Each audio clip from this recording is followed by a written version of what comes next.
एक बुजुर्ग की बात लिखी जो ताबी हैं, वो फरमाते हैं कि उन बुजुर्गों का तरीका यह था कि वो लोगों से छुप के ना पहाड़ के पीछे इबादत करते थे और पोजीशन उनकी ये थी कि किसी से मिलते नहीं थे। बिलखुसूस फजर की नमाज से लेकर असर की नमाज तक बकरियां रखी हुई थी, उनको चराते रहते थे फुरात के किनारे और नफल पढ़ते रहते थे। उस वक्त को मिलने भी नहीं आता था। एक शख्स बड़ी दूर से उनकी शोहरत सुन के आया, मैंने तो मिलना है। लोगों ने कहा वो इस वक्त नहीं मिलते, नाराज होते हैं। उसने कहा अल्लाह का बंदा है ना, नाराज हो भी जाएगा तो लंबा नाराज रहेगा नहीं, अल्लाह वाले जल्दी राजी हो जाते हैं। पहुंच गए। अब वो बाबा जी नमाज पढ़ रहे थे तो कहते मैंने अजीब मंजर देखा कि बाबा जी फुरात के किनारे नमाज पढ़ रहे हैं और एक भेड़िया उनकी बकरियों की हिफाजत कर रहा है। कहते मैं हैरान रह गया कि भेड़िया तो बकरियां खाया करता है और यहाँ चरा रहा है। कहते मैं जब गया तो बाबा जी नवाफिल में मशगूल थे, मुझे देख के कहने लगे इस वक्त क्यों आए। मैंने कहा हुजूर अगर आ ही गया हूं तो फिर मेहरबानी करे कबूल फरमा ले। मैं बैठ गया तो मैंने कहा हुजूर ये भेड़िया बकरियां चरा रहा है, भेड़िया और बकरिया की सुलह कब से हो गई? तो फरमाते हैं लंबी तकरीर नहीं, हल्का सा जुमला। फरमाने लगे जब से बकरियों के मालिक ने रब से सुलह कर ली है ना, तब से भेड़ियों ने भी बकरियों से सुलह कर ली है। बकरियों के मालिक ने रब से सुलह कर ली, गुनाह छोड़ दिए, उसकी फर्माबरदारी में आ गए। अब फिर उसे बकरियां चलाने की जरूरत नहीं रही, बकरियां ना अब भेड़िया चराता है। कहते हैं मेरे ऊपर कपकपी तारी हो गई बुजुर्गों की बात सुन के और मुझे प्यास लगी और ख्वाहिश आई कि पता नहीं अब बाबा जी कुछ खिलाएं पिलाएंगे भी कि नहीं, बाबा जी कुछ खिलाएंगे भी कि नहीं। कहते मेरे दिल में ख्याल था तो बुजुर्गों ने ना एक लकड़ी का प्याला, उनके पास वो गाड़ में बैठे थे तो एक छोटा सा पत्थर था, उसकी ढलान बनी हुई, बाबा जी ने उसके नीचे लकड़ी का प्याला रखा, वो रखा ही था तो वो दूध से भर गया। कहते उन्होंने मुझे दिया तो ठंडा और मीठा दूध, मेरी तबीयत खुश हो गई। बाबा जी ने ना दोबारा वही प्याला उसी जगह रखा तो शहद से भर गया। 1000 साल पहले दाता साहब लिख रहे हैं। कहते मुझे दिया, मैंने फौरन कहा, मैंने कहा हुजूर ये दूध तो गाय भैंस देती है, पहाड़ों से तो नहीं निकला करता, और शहद तो शहद की मक्खियां देती हैं, पत्थरों से तो नहीं निकलता, ये आप कहां से निकाल रहे हैं? तो कहते हैं वो कुरान मजीद पढ़ने लगे। वज़िस्तस्क़ा मूसा लिक़ौमिही, जब मूसा की कौम ने उनसे पानी मांगा, फरमाने लगे मूसा की नाफरमान कौम पानी मांगे, हजरत मूसा पत्थर पे डंडा मारे तो अल्लाह वहां से 12 चश्मे जारी कर दे। जो रब हजरत मूसा की नाफरमान कौम के लिए पत्थर और पहाड़ों से चश्मे निकाल देता है ना, वो मोहम्मद अरबी के गुलामों के लिए पत्थर और पहाड़ों से दूध और शहद भी निकाल दिया करता है। वो बुजुर्ग कहने लगे बस बात ये है कि आज भी हो अगर इब्राहिम का ईमान पैदा तो आग कर सकती है अंदाजे गुलिस्तां पैदा। कहने लगा हुजूर फिर मेरे लिए भी दुआ करें। आप फरमाने लगे फिर दुआ ना करा तो मदीने वाले की गुलामी शुरू कर, तो नबी करीम की गुलामी शुरू कर, तो रसूल पाक की गुलामी शुरू कर। एक बात इल्म, फिर फरमाया अल्लाह रसूल से मोहब्बत, फिर फरमाया हुजूर की गुलामी। इससे सारे मुकाशिफात खुलेंगे, इससे सारे मुशाहदात खुलेंगे, इसी से करामतें मिलेंगी, इसी से मकबूलियत होगी, इसी से अल्लाह नबी की बारगाह में दर्जा मिलेगा। फिर दाता साहब आगे बढ़ते और दाता साहब फरमाते सूफिया की एक जमात है जो कहती है हमने तो कभी अपनी जुबान पर दुख बयान ही नहीं किए, हर शय अपने रब रसूल के हवाले कर दी, हर शय अल्लाह रसूल के। और दाता साहब कहते हैं कुछ ऐसे भी हैं जो दुआ भी नहीं मांगते, लोगों के लिए मांगते हैं, अपने लिए नहीं मांगते। आप दुआ क्यों नहीं मांगते? तो कहते हैं अल्लाह को तो पता ही है हमें क्या चाहिए, उसे तो पता ही है। एक बुजुर्ग की बात लिखी है दाता साहब ने, मेरी जमात में ना मिजाज है करामतों का, मुझे वो सारी बातें भी आती हैं कि एक बंदा कराची से आया, दाता साहब हाजिरी दी तो उसकी लॉटरी निकल आई, ये भी मुझे आती है, लिखी पढ़ी है मैंने, किताबों में है ये भी। एक बंदा, ये सारी बातें ना आती हैं करामतों में, बड़ी सारी चीजें लोग बयान करते हैं कि मैं वहां आया और मैंने हाजिरी दी तो मौज लग गई, ये सारी बातें आती हैं। हमारे पुराने बुजुर्ग और भी किस्से सुनाया करते थे, सारी हमें चीजों का पता, पर जो उन्वान है ना वो हजरत शेख अबू नूर कहते हैं कि एक बंदा दाता साहब के मजार पे घूम रहा था, दाता 10 रुपए दे, 10 रुपए दे, 10 रुपए दे। तो एक बंदा बड़ी देर से उसे देख रहा था, वो कहने लगा दाता ने तुझे क्या देना है? इधर आ मैं दूँ। उसने 10 दिए, बंदा बड़ा हसीन था, हंस पड़ा, कहने लगा दाता तेरे भी सदके जाऊं। दिन आने लगा तो मुनकर से ही दिलवा दिए, जो नहीं मानता उसी से दिलवा दिए। वो बड़ा परेशान हुआ, मैं और चक्कर में था, इसने मेरे ऊपर ही जड़ दी है बात। कहने लगा दाता तेरे सदके जाऊं। तो ये सारी बातें किताबों में मौजूद हैं, लोगों ने अपने अपने मुशाहिदात जो जिसके साथ पेश आया उसने बयान किए हैं। बहुत सारी बातें काबिले बयान हैं, पर जो उन्वान है मैं उस पर रहना चाहता हूँ। दाता साहब रहमतुल्लाह अलैह फरमाते हैं, हमारी तालीमात हैं कि अपने दुख दर्द दुनियादारों से बयान नहीं करने, सवाल का दरवाजा लोगों के सामने खोलना। अल्लाह वालों से कहेंगे कभी कहना होगा तो, दुनियादारों से कहना। कहते हैं शेख अहमद नाम के बुजुर्ग थे, सारी जिंदगी किसी को काम नहीं बताया, सारी जिंदगी बड़ी मुश्किलात आई, पर कभी अपनी जात पर सवाल का दरवाजा नहीं खोला। एक ऐसी मुश्किल आई कि जो हल ही नहीं होती थी। किसी ने उन पर कोई इल्जाम लगा दिया। अबू मुस्लिम नाम का एक बादशाह था, उसकी हुकूमत थी, उसने पकड़ के कैद में डाल दिया। अब कैद में है, जुर्म लग गया है, फर्दे जुर्म आयद हो गई है, जेल में है। लोग कहने लगे हजरत जी अपनी सफाई में कुछ कहें, और मानने लगे सारी जिंदगी बंदों से कुछ नहीं कहा। अल्लाह रसूल को पता है मैं बेगुनाह हूं, मुझे कहने की जरूरत नहीं। दाता गानी बख्श अली हजवेरी ने लिखा है, दाता साहब कहते हैं तू यकीन कामिल तो पैदा कर, तू ईमान तो पुख्ता कर। दाता साहब कहते हैं वो अबू मुस्लिम जो बादशाह था वो नेक आदमी था, उसे रात को ख्वाब में नबी करीम की जियारत नसीब हुई, और हुजूर सैयद आलम सल्लल्लाहु अलैहि वसल्लम फरमाने लगे तूने अल्लाह का एक नेक बंदा जेल में डाल दिया, डर नहीं आता, वो तो बेगुनाह है। बादशाह आधी रात को खुद उठा। दादा साहब फरमाते हैं किसी गार्ड को नहीं भेजा, पुलिस वाले को नहीं भेजा, जेलर से नहीं, खुद गया, जाके जेल का दरवाजा खोला। दरवाजा खोल के उस दरवेश को आजाद किया, कहने लगा बाबा जाओ, मुझे पता चल गया बेगुनाह है। बाबा जी सलाम करके जाने लगे तो बादशाह फिर आगे आया, हाथ बांधे, हाथ चूमे, कहने लगा हुजूर आप बड़े नेक हैं, मेरे लिए कोई हुक्म हो तो बताइएगा, मेरे लायक को खिदमत हो तो बताइएगा। तो शेख अहमद फरमाने लगे तुझे अभी भी समझ नहीं आई, तुझे अभी भी नहीं समझ आई। कहने लगा हुजूर क्या? फरमाने लगे जो तहज्जुद के वक्त तुझे उठा के मुझे रिहा करने भेज सकते हैं वो मेरी कोई जरूरत बाकी रहने देंगे? मुझे कोई जरूरत पड़ेगी किसी और को कहने की? जो तहज्जुद के वक्त तुझे उठा के भेजते हैं कि जा खोल जाके दरवाजा, वो जरूरत रखेंगे मेरी? जरूरत मुझे रहेगी कि मैं तुझे और कोई काम, अभी भी तुझे समझ नहीं आई? तो दाता अली अजमेरी रहमतुल्लाह अलैह फरमाते हैं असल में हमारी तबीयत है, हमने बंदों से दिल लगा लिया है। दिल अल्लाह रसूल से लगाओ, किसी बंदे से लगाना तो उससे लगाओ जो अल्लाह वाला हो।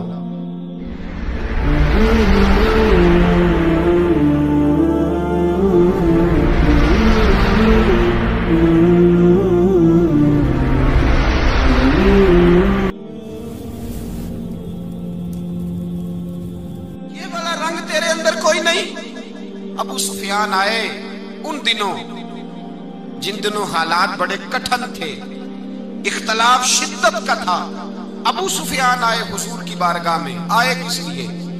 मक्के में कहत पड़ गया है, बारिश नहीं होती। उधर उस समामा बिन असाल यमामा कबीले के सरबराह कलमा पढ़ के मुसलमान हो गए। सारी गंदम उस कबीले से आती थी। समामा कहने लगा तुम मेरे मुस्तफा को नहीं मानते, कोई गंदम नहीं, भाग जाओ। एक बारिश कोई नहीं, दूसरी गंदम कोई नहीं। अबू सुफियान तड़प के दरे रसूल पे हाजिर हुए। अभी थोड़े दिन गुजरे हैं, ओहद में हुजूर के दांत शहीद किए। अभी थोड़े दिन गुजरे हुजूर को सताया है। अभी थोड़े दिन गुजरे हजरत अमीर हमजा का कलेजा निकाल के चबाया है। अभी थोड़े दिन गुजरे हजरत अनस बिन नजर की गर्दन काटी। अभी थोड़े दिन गुजरे अब्दुल्ला बिन जहाज के टुकड़े किए। अभी थोड़े दिन गुजरे हुजूर को सताया है, तड़पाया है।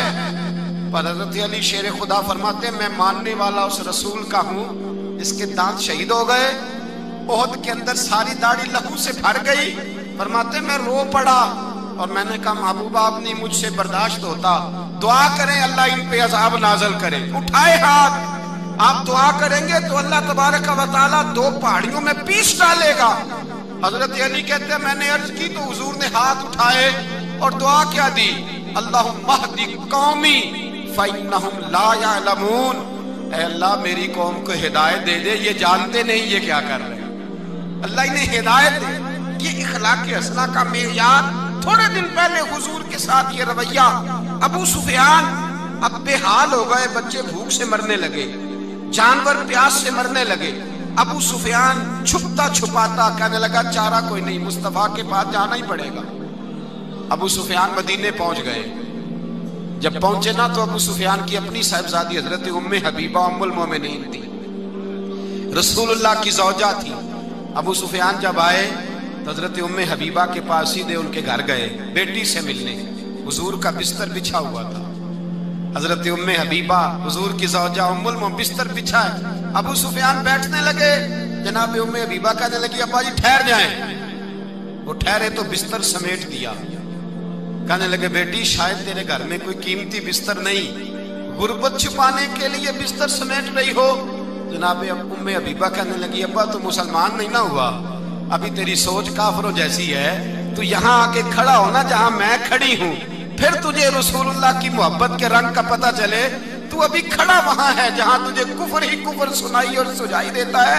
بستر اس لیے نہیں سمیٹا کہ معاذ اللہ کم قیمت تھا, میں نے اس لیے سمیٹا ہے کہ تو نجس ہے, ناپاک ہے, ابھی کلمہ نہیں پڑھتا. اور یہ اس رسول کا بستر ہے کہ جو بستر میں موجود ہوتے ہیں تو جبریل امین قرآن لے کے تشریف لے آتے ہیں. ذرا وجود اس قابل نہیں کہ یہاں بٹھایا جائے. نبی پاک صلی اللہ علیہ وسلم کی بارگاہ تک ابو سفیان آئے. ابو سفیان کہتے ہیں مجھے امید نہیں تھی, ابھی سوچ نہیں نا بدلی تھی. کہتے مجھے امید نہیں تھی, میرا خیال تھا وہ شکوے کریں گے, شکایتیں کریں گے, وہ کہیں گے تم نے بھی تو بڑا کچھ کیا ہے نا. ابو سفیان کہتے ہیں میں قربان جاؤں, میں نے یہ رنگ دیکھا تو مدینے کی فضا ویسے ہی بڑی ٹھنڈی تھی, لیکن مصطفیٰ کریم کے ساتھ جب میں نے بات کی تو میرے وجود پر گریہ طاری ہو گئی, میرے اوپر کیفیت طاری ہو گئی, میں تڑپنے لگا. کہتے ہیں میں نے کہا محبوبہ میں آیا ہوں, آپ کا کلمہ پڑھتے ہی سمامہ نے گندم بند کر دی ہے, بارشیں رک گئی ہیں, مکے کے لوگ بھوک اور پیاس سے مرنے لگے ہیں. محبوبہ بیٹیاں روتی ہیں, یا رسول اللہ مائیں ان کی چھاتیوں میں دودھ خشک ہو گیا ہے, بچے بلکتے ہیں. ابو سفیان کہتے ہیں میں دشمن تھا, سارے مکے کے لوگ دشمنی کرتے تھے, لیکن جب میں نے یہ لفظ کہے نا اچانک میری نظر اٹھی تو مصطفیٰ کریم کی تو آنکھیں آنسو برسا رہی. کہتے میری بات بھی مکمل نہ ہوئی, حضور نے پہلے رکا منگوایا, سمامہ کے نام فرمایا پہلے تو انہیں غلہ اپنی مرضی سے دیتا تھا, اب تیرے نبی کا حکم ہے کہ پہلے سے بڑھ کر تو انہیں غلہ دینا ہے. اور پھر میرے مصطفیٰ نے ہاتھ اٹھائے. او بھائی مشکل ہوتا ہے, مشکل ہوتا ہے, سگے بھائی کے لیے لوگ دعا نہیں کرتے, کہتے میرا شریکہ ہے. ساس بہو کے لیے بہو ساس کے لیے دعا نہیں مانگتی, کہتے اختلاف ہے, لوگ لوگوں کی زندگی نہیں مانگتے, بیماری میں شفا نہیں مانگتے. ابو سفیان کہتے ہیں آمنہ کے لال تیرے قربان جاؤں. حضور نے ہاتھ اٹھائے اور کہا اے اللہ مکے کی سنگلاخ پہاڑیوں پہ بارش برسا, اے اللہ کھیتیاں ہری کر دے, اے اللہ ماؤں کی چھاتیوں میں دودھ بھر دے, اللہ عورتوں کو تازگی دے دے, بچوں کو رانائی دے دے, پھلوں پھولوں کو تازگی دے دے. ابو سفیان کہتے پہلے حضور رو رہے تھے اور جب نبی پاک کی دعا دیکھی تو میں نے رونا شروع کر دیا, میں نے رونا شروع کر دیا. کہتے واپس آیا تو وہ احساس کہ یار یہ میں کس شخص سے مل کے آیا ہوں, یہ کس قسم کے آدمی سے مل کے آیا ہوں, یہ کیسا رنگ ہے, یہ کس قسم کا انداز ہے کہ جس کو میں پتھر مارتا رہا وہ میرے لیے دعائیں لے کے بیٹھا ہوا ہے, جس کو ساری زندگی ستایا ہے وہ میرے بچے کے لیے روتا ہے, میری بیٹی کے لیے اس کی آنکھ میں آنسو ہیں, وہ ہمارے لیے تڑپ رہے ہیں. میرے بھائیوں ابو سفیان کہتے ہیں پھر دوسرا جلوہ میں نے تب دیکھا جب حضور مکے آئے, اور میں تو آخر تک لڑنے آیا تھا نا, حدیبیہ تک. کہتے ہیں جب رسول پاک مکے آئے اور حضور نے اعلان معافی کیا تو بنتا تو یہ تھا کہ مجھے سزا ملتی, لیکن میرے مصطفیٰ کریم نے فرمایا جو ابو سفیان کے گھر میں چلا جائے گا میں اسے معاف کر دوں گا. کہتے ہیں میں نے کہا یہ میرے لیے کس قسم کی سزا تجویز کی ہے کہ میں عمر بھر دشمنی کرتا رہا اور یہاں رنگ عجیب ہے. حضور نے میرے لیے ہی اعزاز لکھ دیا, فرمایا جو ابو سفیان کی حویلی میں داخل ہو گیا میں نے معاف کیا. ابو سفیان کہتے ہیں پتہ نہیں کتنے پردے تھے جو اٹھ گئے, پتہ نہیں کتنی منزلیں تھیں جو طے ہو گئی, پتہ نہیں کتنے جلوے تھے جن کا نظارہ ہو گیا.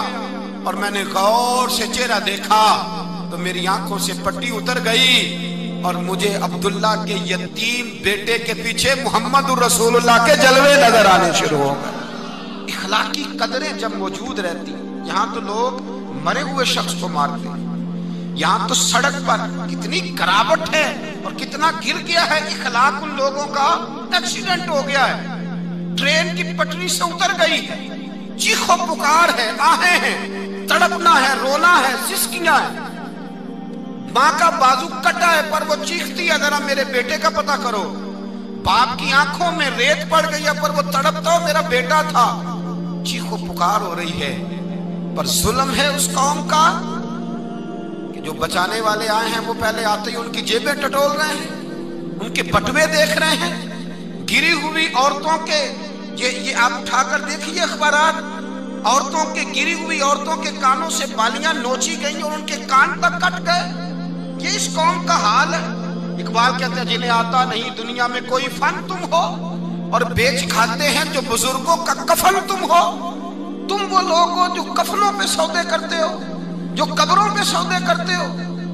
یہ لوگ تجارتیں کرتے ہیں، اخلاقی پستی کا یہ عالم کہ لوگ قبروں پہ سجدے کرتے ہیں، بیٹے بیچ کے دہیز خریدتے ہیں۔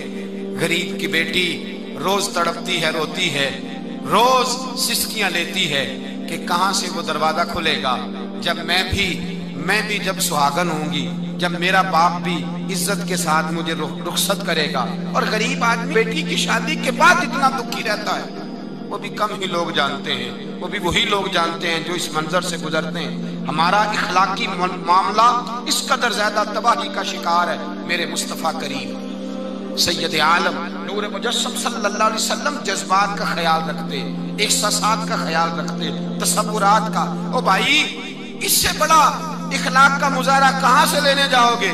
کہ آمنہ کے لال فرماتے ہیں میرا دل کرتا ہے نماز لمبی پڑھاؤں، نماز اللہ کی نماز، دل کرتا ہے لمبی نماز پڑھاؤں، میں لمبی لمبی صورتیں تلاوت کروں، میں کھل کے رب کریم کا قرآن پڑھوں، میں اللہ تبارک و تعالیٰ کے قرآن مجید کے ذائقوں میں کھو جاؤں۔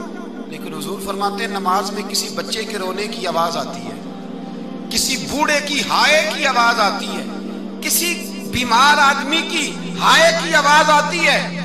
نبی پاک فرماتے ہیں میں اللہ کی نماز چھوٹی کر دیتا ہوں، اللہ کے بندوں کا خیال کرتا ہوں۔